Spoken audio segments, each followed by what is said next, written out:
누가복음 21장 20절부터 24절까지 함께 읽어보겠습니다.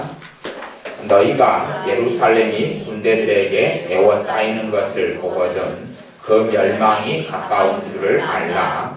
그때에 유대에 있는 자들은 산으로 도망할지며 성회에 있는 자들은 나갈지며 촌에 있는 자들은 그리로 들어가지 말지어다. 이 날들은 기록된 모든 것을 이루는 형벌의 날이니라. 그날에는 아이 뵌 자들과 젖먹이는 자들에게 화가 있으리니 이는 땅에 큰 환난과 이 백성에게 진노가 있겠음이로다. 저희가 한날의 죽임을 당하며 모든 이방에 사로잡혀 가겠고 예루살렘은 이방인의 때가 차기까지 이방인들에게 밟히리라. 아멘. 주의 후여 오시옵소서라는 제목으로 하나님의 말씀을 같이 나누도록 하겠습니다. 우리 주님께서 특별히 누가복음 21장은 마지막 때에 세워질 일에 대한 주님의 애언이 담겨져 있습니다. 사복음서 가운데는 몇 군데가 주님의 애언, 마지막 때에 대한 애언이 담겨 있는데 이 말씀을 살펴보고 우리가 정말로 인류의 역사 가운데서 오랜 세월의 인류의 역사 가운데서 마지막 시대를 살고 있는 것을 깨닫고 또한 주님의 은혜 속에서 주님을 기다리는 사람들이 되시기를 바랍니다. 주님께서 애언하시기를 21장 20절에 보면 너희가 예루살렘이 군대들에게 에워싸이는 것을 보거든 그 멸망이 가까운 줄을 알라 그렇게 이야기했습니다. 요 본문에 있는 내용이 언제 이루어졌냐 하면 AD 70년에 이루어진 사건을 이야기합니다. 우리 주님께서 이 공생의 사역을 시작하실 때가 각 연대마다 조금 차이가 있지만은 주로 십자가에 달리실 때가 28년이나 29년, 심지어 어떤 데는 32년 이렇게 봅니다. 그러니까 30년, AD 30년 전후가 되지요. 그때 주님께서 애언을 하신 것입니다. 십자가에 달리시기 바로 직전에, 죽으시기 직전에 하신 말씀이고 미래에 되어질 일에 대한 것입니다. 예루살렘의 군대들에게 에워싸이는 것을 보거든 그 멸망이, 예루살렘의 멸망이 가까운 줄을 알라. AD 70년에 로마의 디도 장군, 아니 티토 장군이라고 하는 장군에 의해서 예루살렘이 군대들에게 쌓이게 됩니다. 로마의 군대들에게 쌓이게 돼요. 그때 이제 사람들은 두 부류로 나눠졌습니다. 한 부류는 주님의 말씀을 기억하고 환란에 대비해서 도망가는 사람들이 있었고, 그래서 주님께서 뭐라고 이야기하냐고 21절에 보면 그때 유대에 있는 자들은 산으로 도망할지며 군대들이 예루살렘을 둘러싸면 도망해라.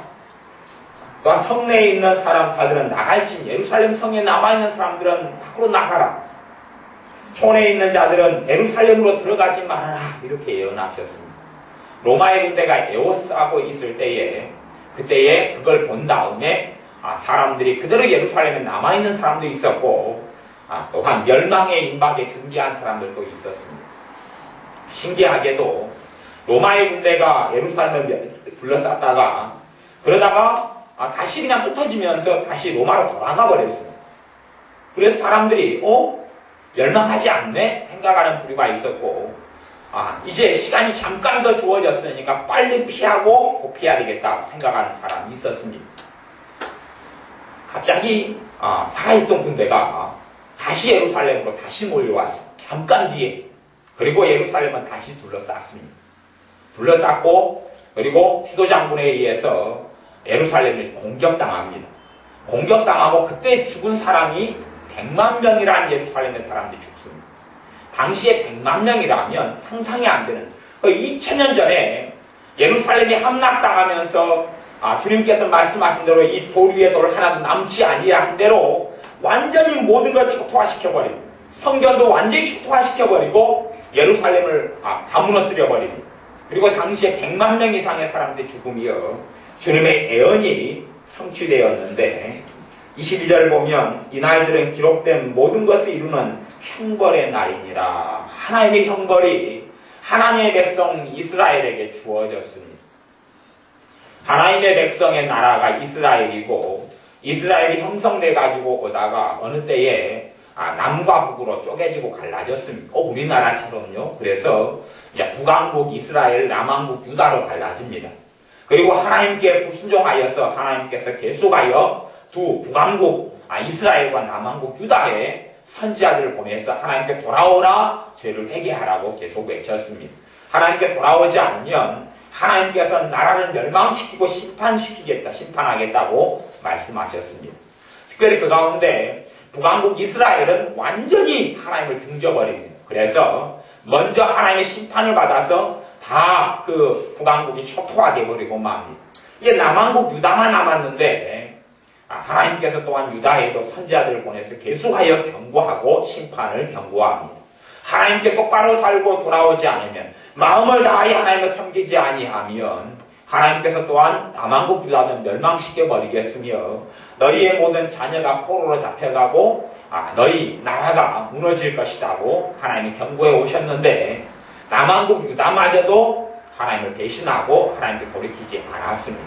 그리고 하나님의 말씀대로 그들은 포로로 잡혀가고 나라가 다 무너져 버렸습니다. 하지만 그 가운데서도 하나님께 소망을 주신 것은 하나님의 때가 차면, 남왕국 유다가 멸망한 지 70년이 차면 하나님의 백성들을 다시금 자기 본 땅으로 돌아오게 하실 것이라고 약속했습니다. 그리고 70년이 찬 다음에 다니엘도 그것을 놓고 기도했고, 그리고 이 고레스 왕, 페르시아 고레스 왕에 의해서, 칙령에 의해서 흩어졌던 하나님의 백성들 가운데 일부가 돌아오고 귀환합니다. 포로 귀환이죠.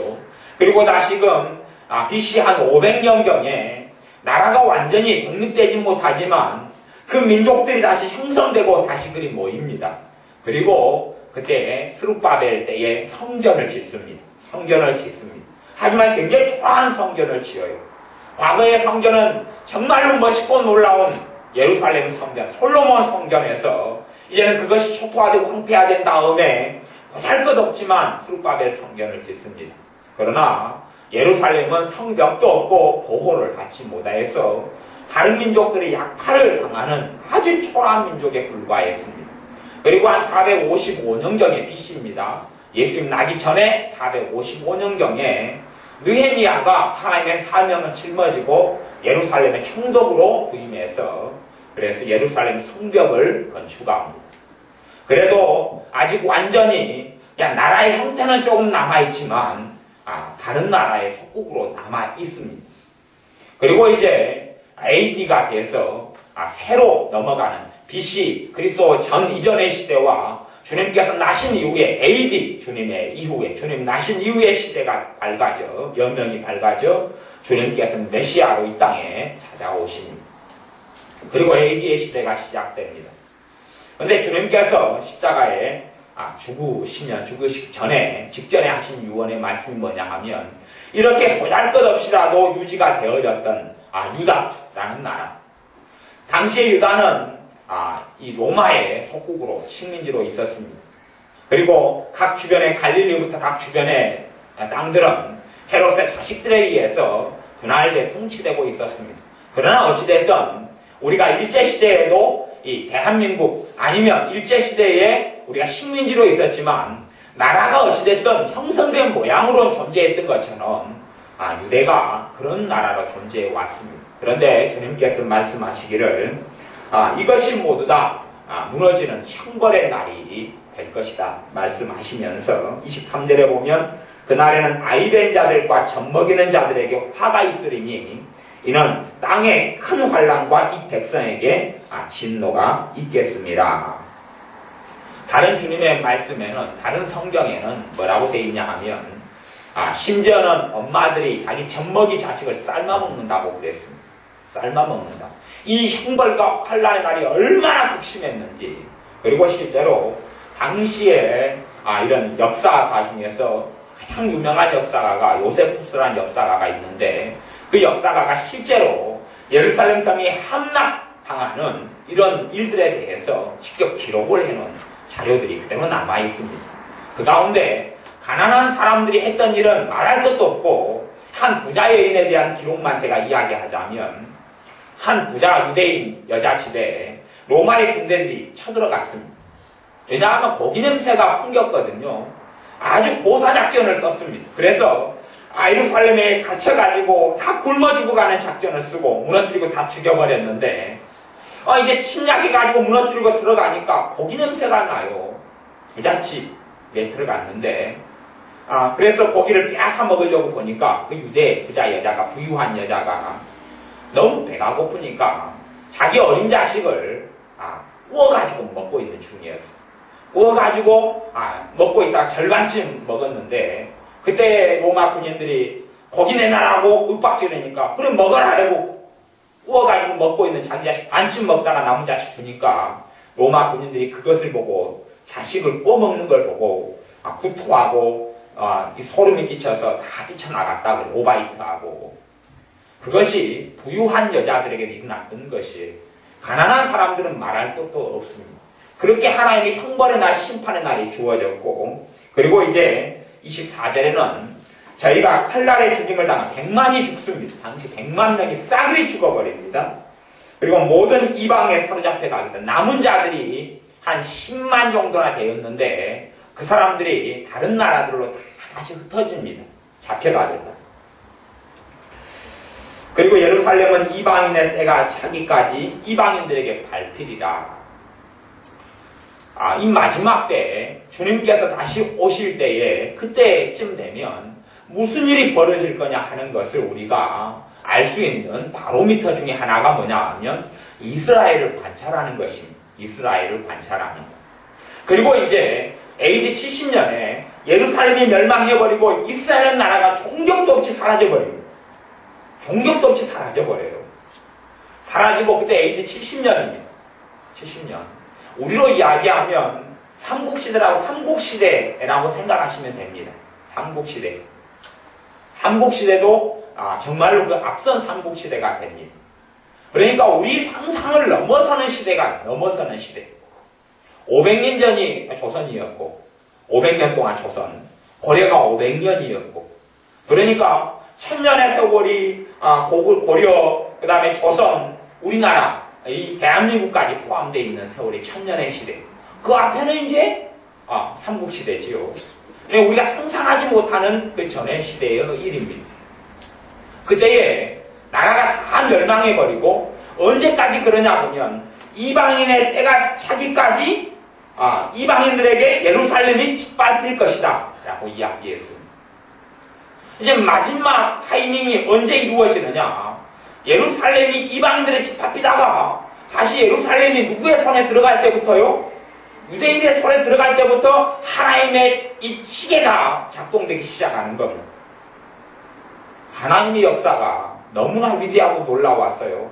한 나라가 멸망해서 흔적도 없이 사라져버렸는데 그 나라가 2000년 만에 다시 만들어집니다. 한 나라가 2000년 전에 AD 70년에 흔적도 없이 전 세계에 다 흩어져 버렸는데 2000년이 지난 다음에 그것이 1948년의 일이었습니다. 우리나라가 해방된 건 1945년이고 우리나라는 나라가 있었다가 해방되었는데 이스라엘이라는 나라는 나라 자체가 종족도 없이 2000년 동안 사라지고 그 가운데 독일 히틀러에 의해서는 독일 나치에 의해서는 수백만 명이 학살되기도 했는데 그런 일들을 다 겪어오면서 나라 땅이 없는 그 민족을 형성하고 흩어져 살다가 그 민족이 모여가지고 팔레스틴이라는 곳을 다시금 들어옵니다. 들어오고 전쟁과 싸움을 통하여 또 어찌되었든지 1948년에 그 자리에서 나라를 만들어버립니다. 2000년이 지나면서 나라를 만들어버립니다. 우리가 그래서 하나님께서 마지막 주시는 시대에 살고 있다는 것을 자각할 수밖에 없습니다. 1948년 전에는 이방인의 때니까 지금도 물론 이방인의 때가 이제 차가고 있는 이루어지는 진행형입니다. 이방인은 이스라엘 나라 사람 밖의 사람들의 때다 그런 이야기입니다. 우리들을 이야기하는 것입니다. 하나님의 선민이었던 이스라엘 밖에 있는 사람 우리들이 이방인들이 예루살렘을 짓밟고 산다는 겁니다. 이방인들의 지배 속에 예루살렘이 지금 들어가 있는 것을 이야기해요. 근데 1948년에 이스라엘 나라가 만들어지는데 예루살렘은 회복이 안 됐습니다. 예루살렘이 회복되지 않고 있다가 그때 당시에 아랍권과 이스라엘의 전쟁이 벌어집니다. 전쟁이 벌어져서 다윗과 골리앗 싸움보다 더 격차가 심한 싸움에서 신기하게 하나님의 신비한 역사로 이스라엘이 승리하고 맙니다. 아주 약속이긴 조그만한 땅에 있는 그 이스라엘이 주변에 아랍국가의 연합군과 싸워서 그들을 초토화시키고 무너뜨리면서 예루살렘을 수복해버린 그것이 1967년 6월달에 있었던 사건입니다. 예루살렘이 이제 누구 손에 들어와 버리냐 그러면 예루살렘이 이스라엘의 손에 들어오는 역사적인 날이 1967년 6월달의 일이었습니다. 그러니까 이방인의 때가 차기까지 이방인들에게 밟히리라 하는 것이 누구의 손에 넘어와 버립니까? 이스라엘 손에 예루살렘이 넘어와 버립니다. 물론 지금의 예루살렘이 완벽하게 이스라엘의 통치 속에 있지는 않습니다. 그러나 거의 대부분의 회복과 수복이 이루어진 것이 1967년입니다. 그러면 이제 예루살렘이 회복되고 만들어진 것하고 이스라엘의 수도가 예루살렘이죠. 그것하고 하나님의 시간표가 같이 가는 것을 우리는 기억을 꼭 해야 됩니다. 우리가 지금까지는 안일하게 살아왔습니다만은 마지막 시대에 살고 있다는 자각을 반드시 해야 됩니다. 1967년 전에는 괜찮습니다. 왜냐하면 예루살렘이 이방인들의 손에 있었기 때문에 그렇습니다. 1948년 전에는 괜찮습니다. 2000년 가까운 세월을 흘렀지만 이스라엘이라는 나라가 만들어지지 않았기 때문에 그렇습니다. 우리가 나라를 잃어버리면 언어도 잃어버립니다. 나라를 잃어버리면 문화도 잃어버립니다. 나라를 잃어버리면 피가 다 섞여버립니다. 전 세계가 그렇게 되어져 왔습니다. 그리고 지금까지도 역사 이래로 무수히 많은 민족들이 다 무너지고 사라져 왔습니다. 나라가 없어져 왔습니다. 나라가 없어진 지 100년만 되어도 그 나라를 회복하지를 못했습니다. 심지어는 30년만 되어도 나라가 회복된 일들이 드뭅니다. 우리나라는 겨우 회복된 것이죠. 일제식민지에서 놓여진 것에 불과합니다. 그런데 2000년 동안 나라가 없던 민족이 2000년의 시간을 흘러서 어떻게 나라가 다시 만들어지냐는 이야기입니다. 그리고 그들은 2000년 전에 쓰였던 이스라엘 언어를 복구를 시켜버립니다. 2000년 전에 쓰였던 죽은 언어, 없어진 언어를 만들어냅니다. 그리고 지금 신문은 이스라엘 언어인 히브리어로 그들의 신문을 발간해내고 이스라엘말 히브리어를 지금 이제 사용합니다. 그리고 구약 성경을 다시 믿고 읽습니다. 지금 예루살렘 같은 경우만 해도 예수님을 믿는 유대인들이 증가하고 있습니다. 그 사람들을 메시아닉 유대인이다 그럽니다. 메시아닉 유대인. 예수님을 믿는 사람이 증가하고 있는데 그리고 예수님을 믿는 복음을 전하면 핍박을 받고 하는 것이 이런 이스라엘이고 특별히 예루살렘인데 믿는 신자의 수가 통계적으로 거의 10,000명에서 한 15,000명이 된다고 그럽니다. 예수님을 구세주로 고백하는 유대인들, 이스라엘 사람들이죠. 유대인들이 증가하고 있습니다. 그렇다는 이야기는 이제 주님의 때가 다 되었다 하는 이야기를 하고 있는 것입니다. 그래서 우리가 이스라엘이나 아니면 예루살렘을 주님의 예언 속에 아니면 신구약 성경의 전체의 예언 속에 주목할 수 있는 장소가 그곳이 됩니다. 언제가 이 땅에 종말이 찾아올지는 알 수 없습니다만은 이제는 거의 마지막 때의 끝에 지점에 왔다는 것을 우리가 이해해야 됩니다. 성경에는 이에 대한 좀 더 자세한 예언들도 있는데 유대인들이 때가 되면 유대인들이 하나님께 돌아오는 부흥의 역사가 나타날 것이다. 그렇게 되어져 있기도 합니다.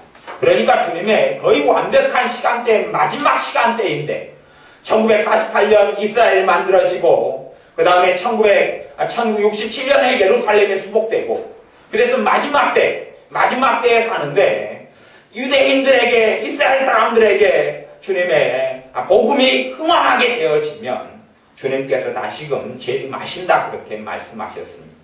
주님이 재림하실 때가 되면 이 세상은 이제는 종국이고 마지막입니다. 마지막 때입니다. 우리는 주님께서 재림하신다고 해놓고 2000년의 시간이 흘렀습니다. 내가 다시 오리라 말씀해 다시 오실 때는 심판주로 오십니다. 이 땅에다 죄인과 악인을 주님의 심판 앞에 세워주셔서 엄정한 심판을 받게 하시고 그때 궁극적인 지옥 속에 궁극적인 하나님의 나라 천국 속에 들어가는 일이 벌어집니다. 마지막 때 주님의 심판주로 오시는 그리스도 메시아, 다시 오시는 메시아, 다시 오신다고 약속하신 주님께서 2000년 동안 아무 소식이 없었습니다. 2000년 동안. 그렇기 때문에 교회나 또한 신자나 세상 사람들은 주님이 언제 오시느냐? 주님이 아직까지 안 오십니까? 아마 영원히 안 오실지 모르겠다. 아마 오시면 100년 지난 다음에 50년 지난 다음에 200년 1000년 지난 다음에 오시겠지. 그렇게 생각하지만 예루살렘이나 이스라엘을 주목하고 주님의 말씀에 주목하는 사람들은 아니다. 곧이다 하는 것을 알게 됩니다. 곧 돈에 취해 살지 않고 물질 문명에 취해 살지 않고 주님에 깨어있는 사람들은 오래지 않았다. 주님의 오실 믿음의 준비를 해야 된다. 주님께서 오실 때에 세마포를 입고 있어야 한다. 정결한 행위로 세마포를 입고 있는 자를 주님의 신부로 맞이하고 찾겠다. 그렇게 말씀하셨고 그렇게 주님 앞에 준비해야 되겠다. 다시 오실 주님을 준비해야 되겠다. 나는 그러한 주님의 말씀에 주목하는 일부의 사람들만이 있습니다. 대부분의 사람들은 다시 오실 주님을 기다리지를 않습니다. 사람이 장례식 때 가면 대부분 장례식 때 설교하는 목사님들은 고린도전서 15장의 말씀을 가지고 장례식 설교를 합니다. 고린도전서 15장의 말씀은 부활의 말씀입니다. 그래서 나를 믿는 자는 죽어도 살겠고 살아서 나를 믿는 자는 영원히 죽지 아니하리라 하는 부활. 나중에 지금 이분이 돌아가셨는데 나중에 다시 부활할 겁니다 하는 부활에 대한 설교를 하시는 걸 봅니다. 그런데 부활은 언제 일어나느냐? 첫째 부활이라고 그럽니다. 부활이 언제 일어나냐 도대체? 부활은 주님이 재림하실 때 일어납니다. 부활은 주님의 재림하실 때 일어나요. 그렇기 때문에 부활을 이야기하는 사람은 반드시 주님의 재림을 이야기해야 됩니다. 주님의 다시 오시는 것. 2000년 전에 사람의 몸을 입고 이 땅에 하나님 되신 그분께서 오신 것은 초림이다 그러고 주님의 재림과 더불어 이 땅의 역사를 끝나게 됩니다. 주님의 다시 오심을 이야기하는 사람들. 부활을 이야기하는 사람은 재림 없이는 부활을 이야기할 수가 없습니다.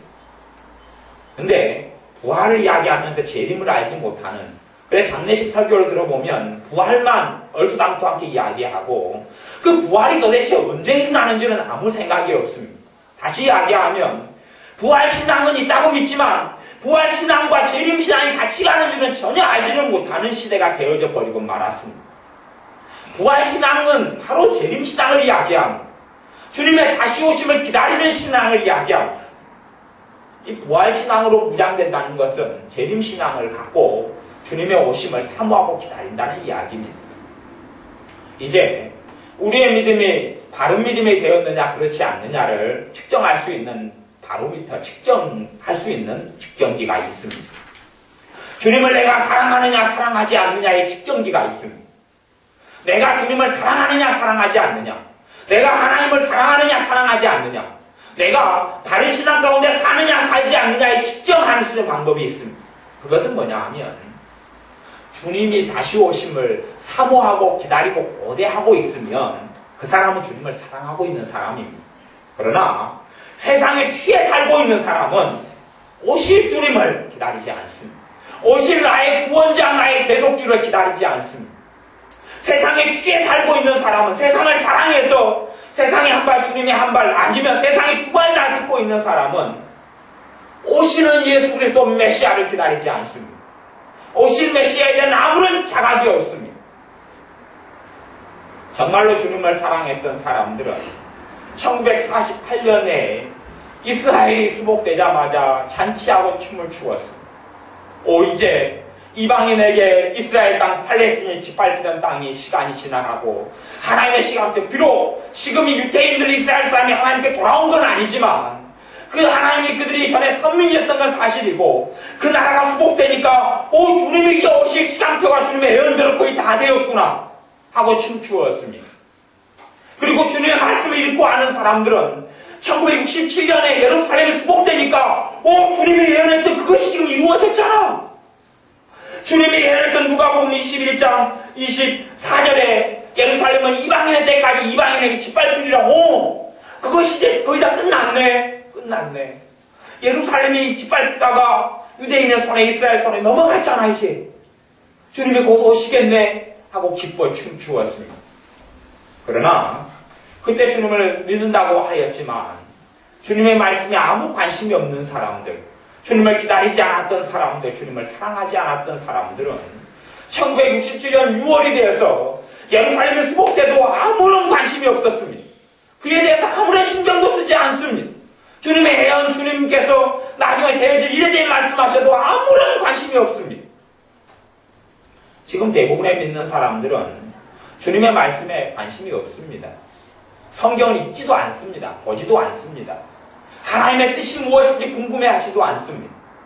하나님의 뜻대로 살기를 별로 원치 않기 때문에 하나님의 뜻을 모르면, 성경을 안 읽어서 모르면, 하나님 말씀을 마음에 담아두지 않아서 모르면 하나님, 나 하나님 말씀 몰랐습니다.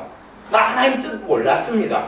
라고 핑계댈 수 있을 줄로 아는지 모르겠습니다. 그러나 주님께서는 사도 바울을 통해서도 물론 너희들은 절대 핑계치 못할지니라 라고 말씀하셨습니다. 하나님의 말씀에 내가 모른다 해서 하나님 몰랐습니다 라고는 절대 할 수 없을 것입니다. 우리가 선악간에 행한 일을 주님, 다시 오시는 주님의 자리에 서면 그러면 직고하고 이실직고해야 된다고 말씀합니다. 그러나 참으로 우리 모든 신자가, 완벽한 신자는 아무도 없습니다. 다 우리는 죄가 있고 허물이 있습니다. 죄가 있고 허물이 있습니다. 사랑은 허다한 죄를 덮느니라 라는 말씀처럼 사실은 사랑이 허다한 죄를 덮는다 그럴 때 그 첫 번째 의미는 뭐냐 하면 내가 주님을 사랑하면 나의 허다한 죄가 주님의 피로 덮인다는 의미가 첫 번째 의미가 되어집니다. 주님을 정말 사랑하는 사람들, 주님을 사랑하면 이제는 주님의 다시 오심을 1967년 이후로는 기다릴 수밖에 없습니다. 그 시간표가 어떻게 되어지는지 모릅니다만은 앞으로 100년이 남아있는지는 모르겠습니다. 앞으로 5년 안이 될는지 모르겠습니다. 아니면 심지어는 500년이 더 흐를지도 모르겠습니다. 그러나 1948년, 1967년 6월을 기점으로는 하나님의 타임표가 시작되었습니다. 째깍 하나님의 타임표가 시작되었습니다. 1967년 예루살렘이 이스라엘 땅 유태인에게 넘어간 다음에는 하나님의 시간표가 시작되었습니다. 그리고 어느 때가 되면 이 이스라엘과 주변에 있는 민족들이 7년의 계약을 맺는다고 이야기하는 부분이 다니엘 같은 데 나옵니다. 7년의 언약을 평화조약을 맺게 됩니다. 무슨 말이냐 하면 지금 이스라엘과 주변국들과는 끊임없이 전쟁 속에 있습니다. 왜 그러냐 하면 지금 저 지도가 이스라엘 지도, 팔레스틴의 지도인데 이 옆에 있는 지도가 그렇지요. 그런데 2000년 동안 나라가 없었다가 민족이 흩어져 살았습니다. 그러면 옛날에 자기 땅이 지금 저 팔레스틴이거든요. 저 땅에가 사는 사람이 있었겠습니까? 없었겠습니까? 2000년 동안 저기에 사는 사람이 있었지요. 왜 없었겠어요? 그러니까 이스라엘 사람들이 그 땅에 들어왔어요. 임자가 있어요? 없어요? 임자가 있어요. 그러니까 그 임자들, 그 기존에 2000년 가까이 살았던 그 사람들을 팔레스타인, 아니 팔레스틴 사람들이다 그럽니다. 그 사람들 있고 이게 한 나라 땅에 지금 두 나라 국가가 공존하는 같이 모양이 나타납니다.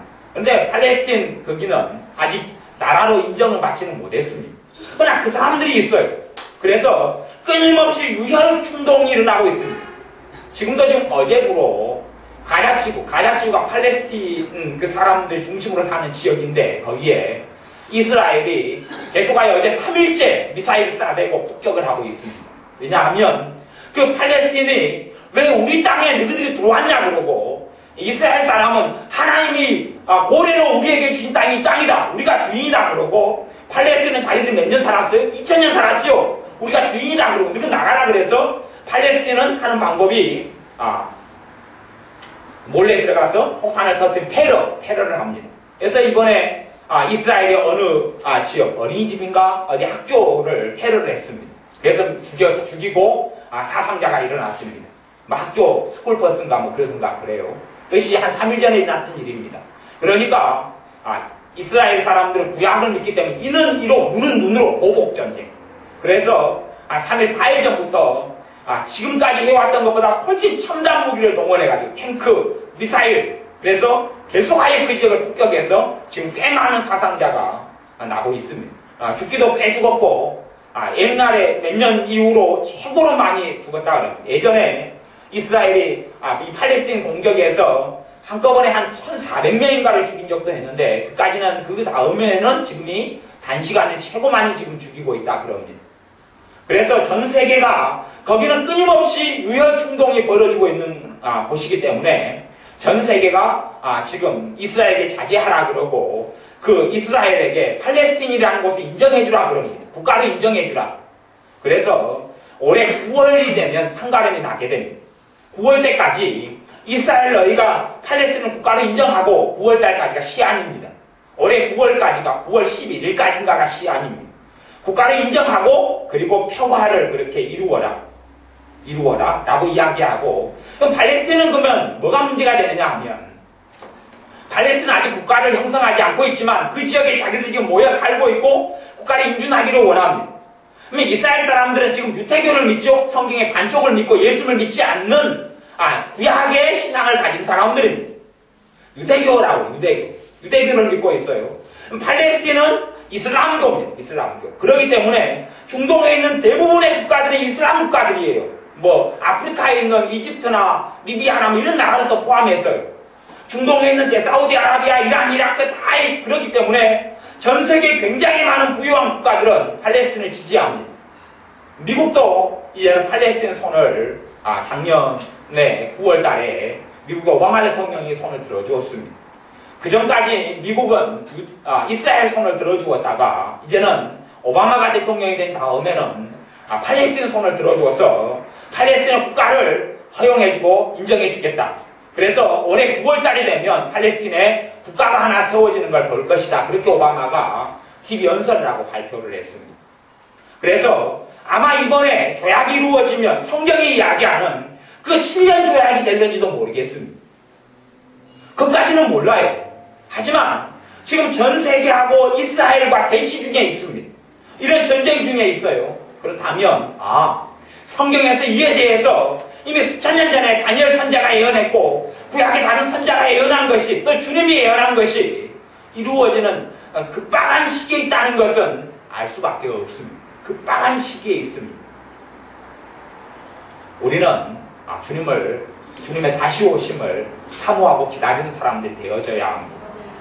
아무 의식 없이 아무 생각 없이 사는 사람이 아니라 주님의 다시 오심을 기다리는 사람이 되어져야 합니다. 주님을 다시 오심을 기다리는 사람은 주님을 사랑하는 사람들입니다. 주님을 사랑하고 주님을 의지하는 사람들. 입으로 의지하는 게 아니라 참으로 주님, 내가 언제 주님을 배울 수 있을까요? 내가 육체에 사는 동안에 죄 가운데 살고 상처 가운데, 근심 가운데, 절망 가운데 살지만 내 구원자 주님이 언제 이 땅에 오셔서 나를 해방시켜 주실까요? 나를 이제는 죄에 있어서 완전한 해방을 언제 주님이 해주실까요? 그 주님을 사모하고 고대하고 기다리는 사람, 그런 사람이 우리가 되어져야 합니다. 주님을 사모하는 사람들에게 임하시고 충만케 하시는 분이 성령 하나님입니다. 성령님께서 어떤 사람들에게 충만케 역사하시느냐? 주님을 사모하고 고대하는 사람들입니다. 성령 충만케 해달라고 기도하는 사람들에게가 아니라 그렇게 기도하지만 주님을 사모하지 않는 사람들에게는 주님께서 주의 거룩한 성령님을 붙지를 않습니다. 성령님을 보내시는 분은 주님이라고 기록되어 있습니다. 불과 성령으로 주님께서 예수 그리스도께서 세례를 주신다고 말씀하셨습니다. 성령님을 보내셔서 신자가 신자답고 승리하는 삶을 살게 되어지고 하나님과 동행하는 삶을 함께하는 삶을 하나님 은혜 속에 살아가는 삶이 가능한 것은 성령님 때문에 그렇습니다. 성령님 때문에 신자가 은혜 속에 살아가는 삶이 가능합니다. 사실은 무수하게 많은 사람이 성경을 읽고 보지만 성경을 통해 하나님을 발견하는 사람은 거의 없습니다.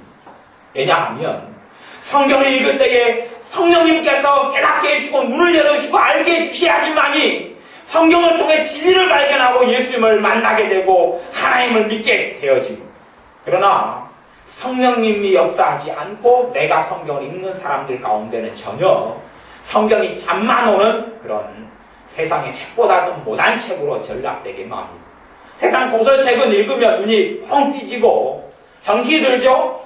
이 아이가 흥미진진하니까. 하지만 하나님의 말씀은 사실은 성령님이 역사하지 않으면 전혀 잠만 오는 고루하고 지루하고 따분하고 전혀 이해할 수 없는 이야기가 되고만 합니다. 성령님께서 역사하지 않으면 신자의 삶은 아무 힘이 없습니다. 성령님이 역사하지 않으면 신자로서 살아가지 못합니다. 성령님이 역사하지 않으면 죄를 이기지 못합니다. 성령님이 역사하지 않으면 율법적인 신앙이 되어지고만 이건 해라, 이건 하지 말아라의 감옥 속에 살게 됩니다. 왜냐하면 죄를 이길 수 있는 능력이 우리에게는 없기 때문에 그렇습니다. 이건 하지 말아야 된다는 건 아는데 할 수밖에 없는 내 모습. 예를 들어서 아이가 게임 중독에 빠져버렸습니다. 게임 중독.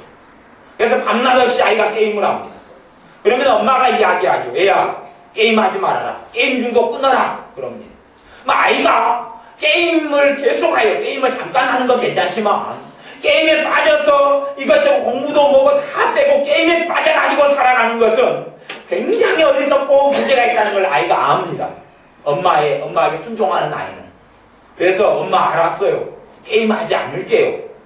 라고 합니다. 그러나 자기가 결심하고 결단했다 해서 게임을 안 하게 되는 건 아닙니다. 이미 중독이 되어버렸기 때문에 게임을 하고 있는 자기 모습을 발견합니다. 지금 도박장 가운데 문제가 있는 도박장이 도박장이 몇 군데가 있는 그 중에 하나는 경마장입니다. 경마장. 경마장이 끔찍한 문제가 한국 사회에 되는 이유는 뭐냐 하면 요즘에 경마장이 이제는 이 실내 경마장이 만들어져 있습니다. 실내 경마장이 만들어져 있는데 실내 경마장을 이용하는 사람들이 부유층이 아니라 다 서민들입니다. 부유층이 아니라 다 막노동하고 살아가고 하루 벌어먹고 하루 사는 사람들이 그 사람들이 지금 경마장을 다 이용하고 있습니다. 노름이죠, 노름이죠. 그것이 지금 경마장이 있는 지역은 사회적인 문제가 되고 있습니다. 끊임없이 하루 돈 벌어가지고 경마장에 가서 저 말이 될 거야, 저 말이 이길 거야, 그리고 돈을 쏟아붓습니다. 그런데 대부분의 남자들이 그리 가는데 문제는 그렇게 빚을 지고 있고 돈을 다 쏟아부어도 그래서 내 가진 돈 다 털어넣고 지금 빚쟁이가 됐는데 아직 내 아내는 모르고 있어요. 나는 이걸 끊지 못해요 하는 것이 지금 그러니까 그제 인터뷰에 나온 이야기입니다. 경마장이 만들어졌어요.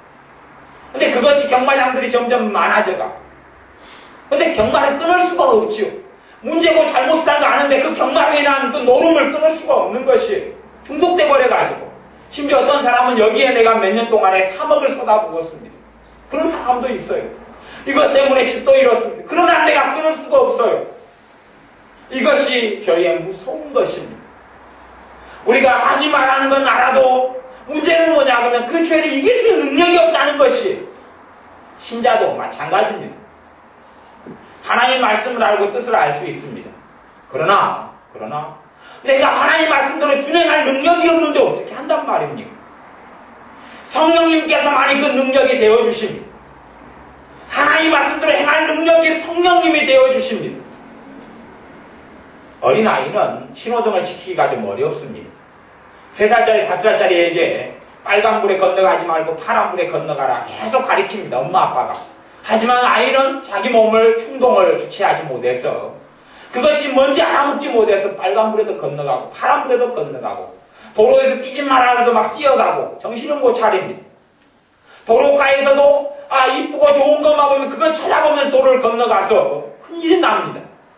아이는 아직 신호등도 제대로 알지 못하기 때문에 그렇습니다. 그러나 어른인 여러분에게는 신호등을 건너는 문제가 아무것도 아니지요. 왜? 신호등에 빨간 것, 파란 것을 알아먹고 빨간불에 건너지 않고 파란불에 건너는 능력이 여러분에게 있기 때문에 그렇습니다.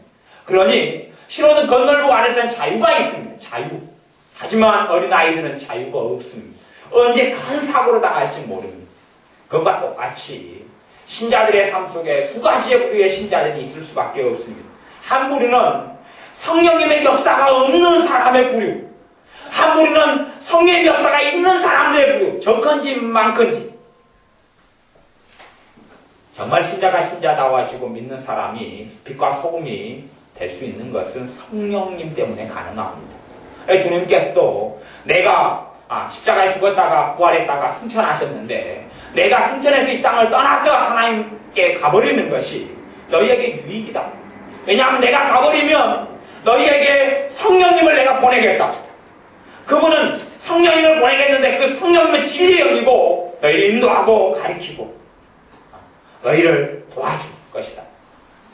그리고 오순절 이후에 이 세상의 모든 이방 민족에게도 성령님을 부어주기 시작하셨습니다. 그전에는 단지 선민 이스라엘에게만 국한했던 것이 모든 세상의 이방 족속들에게 성령님을 부어주신 것이 오순절의 기점입니다. 그런데 모두 다에게 부어주지는 않습니다. 모두 다에게 부어준다면 지금의 신자들이 다 무능력하고 힘이 없고 병들고 아프고 고통스러운 삶 속에는 다 살지는 않을 거기 때문에 그렇습니다. 모든 신자가 아니에요.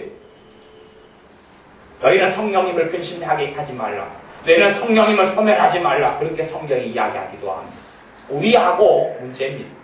우리의 문제가 성령님께서 역사하시느냐 그렇지 않느냐를 좌지우지합니다. 가장 중요한 것은 내가 주님을 사랑하는 사람에게 성령님을 부어주신다는 겁니다. 주님을 사랑하는 사람은 주님의 다시 오심을 기다립니다. 과거에 일제시대에 살았던 하나님의 사람들은 하늘에 구름만 끼어도 주님께서 구름 타고 오신다 했는데 정말 지금 오신 것 아니냐? 라고 기다리고 고대했습니다. 지금 우리는 그렇습니다. 세상의 경제적인 문제 속에 쌓이고 전쟁과 전쟁, 난리와 난리 소문들을 듣기 시작하고 있습니다. 주님이 오시기 전에는 이런 일이 있다 그랬거든요. 21장 25절에 보면 1월 성신에는 징조가 있겠고 1월 성신은 뭐냐 그러면 태양, 달, 그리고 별 이런 것을 1월 성신이다 그럽니다.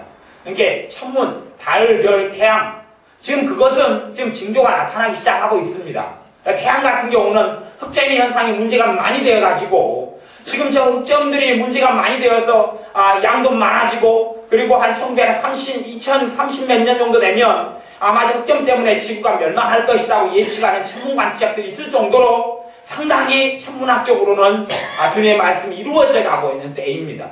하지만 더 심각한 우리도 알 수 있을 정도의 태양과 달과 별들의 징조가 있게 될 것은 사실일 것입니다. 그 다음에 땅에서는 민족들이 바다와 파도에 오는 소리를 인하여 혼란한 중에 공고하리라. 무슨 말이냐 그러면 지진으로 인한 쓰나미 같은 걸 이야기합니다. 지진으로. 왜? 땅에 있는 민족이 바다에서 오는 파도에 우는 소리, 바다와 파도에 우는 소리가 뭐예요? 쓰나미지요. 일본에 볼 때 쓰나미 같은 겁니다. 그리고 지금 쓰나미는 어마어마하게 지금 세계들마다 바다를 인접한 나라들마다 지금 쏟아부어지고 있습니다. 그리고 일본의 쓰나미 때문에 전 세계가 방사능의 문제를 지금 이제 앓기 시작하고 있습니다. 방사능이 전 세계에 돌고 있습니다. 그리고 곧 미국 같은 데는 지진이 일어날 것이고 쓰나미가 터져나갈 겁니다. 어떤 예언자들이 이렇게 이야기해서가 아니라 미국의 서부 해안에는 큰 지각판들이 겹치고 있는데 지금 지진의 힘이 지금 팽창하고 있고 에너지가 누적되고 있어서 조만간에 터지게 됩니다. 그러면 아마 무수히 많은 사람들이 미국에서 죽어나갑니다. 그것이 이제 지금 곧 다가오게 된 것이 지금 미국의 그 서부 해안에 연결되는 아주 1200km가 넘는 지점에 그 두 지각판이, 지진이 일어나는 그 지각판이 맞물려 있는데 그 활동이 지금 점점 심각해지고 있습니다. 그러면 그걸 통해서 어마어마한 쓰나미가 몰려오죠. 그리고 상상할 수 없는 일이 벌어집니다. 조만간 필리핀 같은 지역은 또한 지진이 일어날 것이고 쓰나미가 일어날 것입니다. 우리는 이제 식상해지겠지만 지금 주님의 예언이 그것입니다. 민족들이 바다와 파도에 우는 소리 나여 혼란한 중에 곤고하리라. 그것 때문에 경제가 무너지고 그것 때문에 사람이 죽어나가고 심각한 일들이 벌어진다는, 그것 때문에 공고해지고 고통스럽게 들어간다는 이야기입니다. 26절에 사람들이 세상에 임할 일을 생각하고 무서워함으로 기절하리니 이는 하늘의 권능들이 흔들리겠음이니라. 이런 일이 점차적으로 되어진다는 이야기. 어느 기점을 통해서요? 이스라엘의 회복, 예루살렘의 회복, 예루살렘의 회복. 그리고 그 이후의 일들을 주님이 이야기하고 있습니다. 이게 1967년 이후로는 사실은 굉장히 지진의 빈도가 상상을 못하게 많아졌습니다. 이게 지진학자들은 그 통계를 가지고 있어요. 우리 교회 카페에도 그 통계를 실어 놓았습니다. 1967년 이후로는 그 전과는 지진의 빈도나 수가 상상할 수 없이 많아졌습니다. 그리고 이 세상의 문제들이 상상할 수 없이 그 이후로는 커져나갔습니다. 아무도 주목되지 않는 사람들은 꼭 개구리가 뜨거운 물수, 따뜻한 물수에 집어넣어서 불을 달구어서 삶아 죽어버리는 것처럼 식상해지지만 눈을 뜨고 정신을 차린 사람들은 이 세계가 어떻게 흘러가는지, 주님의 말씀대로 어떻게 흘러가는지에 주목합니다. 그런다고 당장 오늘, 내일, 올해, 아니면 3년 전에, 3년 뒤에 주님이 오신다, 그런 이야기는 전혀 아니지요. 그러나 우리가 깨어있어야 한다는 것이고, 깨어있을 때는 성령의 역사가 반드시 필요하다는 이야기고, 그리고 무엇보다 주님을 사모해야 한다는 이야기입니다. 주님을 사랑하는지 않는 자는 저주를 받을지어다, 그렇게 사도 바울이 갈라디아서에서 성경에서 선포하고 있습니다. 그런데 우리 안에 주님을 사랑하고 사모한다면 주님의 재림을 기다리지 않고는 사모하고 사랑하지 않게 되죠. 요즘에 이상한 시대가 되어져서 이 말씀 나를 기다리는 자, 이 말씀 읽는 자, 이 말씀을 요한계시록에 대해서 이 말씀을 듣는 자, 행하는 자가 복이 있다 그랬는데 주님의 재림 이야기하면 이상하다 생각하는 시대, 주님의 다시 오심 이야기하면 와 이거 신비한 이야기하네, 그런 시대가 되어져 버리고 말았습니다. 희한하지요. 그렇게 되면서 교회들은, 신자들은 주님의 다시 오심 기다리지 않고 더 돈이 많아지게 해주세요, 더 좋은 아파트를 구하게 해주세요, 더 행복하게 해주세요, 더 복지 있게 해주세요, 내 자식들이 더 성공해가지고 잘 되게 해주세요, 내 손주들은 더 잘 되게 해주세요. 그렇게만 생각하고 살아갑니다. 이 세상에 취해버린 것입니다. 세상을 사랑하며 취해버린 것이고 미지근한 신자가 되어져 버린 것입니다. 그러니 우리가 다시금 여러분의 구원자, 제 구원자 된 주님을 사모해야 합니다. 나를 죄에서 건져주시는, 내 죄를 속죄해주시는, 대속해주시는 예수 그리스도, 나를 살려주시는, 하나님의 나라로 들어가게 하시는 나의 구주, 내가 부록 연약하고 죄가 많고 흠이 많아도 주님의 피로 나를 덮어주시는 그 십자가의 능력이 내 능력이 되고 복음의 능력이 내 능력이 되고 주님의 살으심이 나의 삶이 되는 그러한 예수 그리스도 우리의 구원자를 사모하고 기다려야 합니다. 그렇게 주님을 사모하고 기다리는 사람들에게 주님께서 주님 오실 때까지 깨어있게 하시려고, 오실 때까지 주님과 함께 영으로 임하시는 주님과 함께 사랑하게 하시려고 그의 충만하신 성령님을 부어주셔서 승리하게 하실 것입니다. 기도하겠습니다. 우리는 주님을 사랑한다고 생각하거나 말하지만 주님을 사랑하지 않는 사람들이 되고 말았습니다. 세상을 사랑하기 때문에 주님이 오시는 것을 고대하지도 기다리지도 하지 않습니다. 심지어는 주님께서 곧 오실 것처럼 느껴지면 두려워서 무서워서 떱니다. 우리의 구원자 되시는 메시아를 기다리는 것이 기쁜 일이 되게 하시고 주님을 사모하게 하옵소서. 이 공고한 육신과 죄의 몸에서 건져내 주시는 주님을 사모하게 하옵소서. 우리를 구원하시는 주님을 사모하게 하옵소서.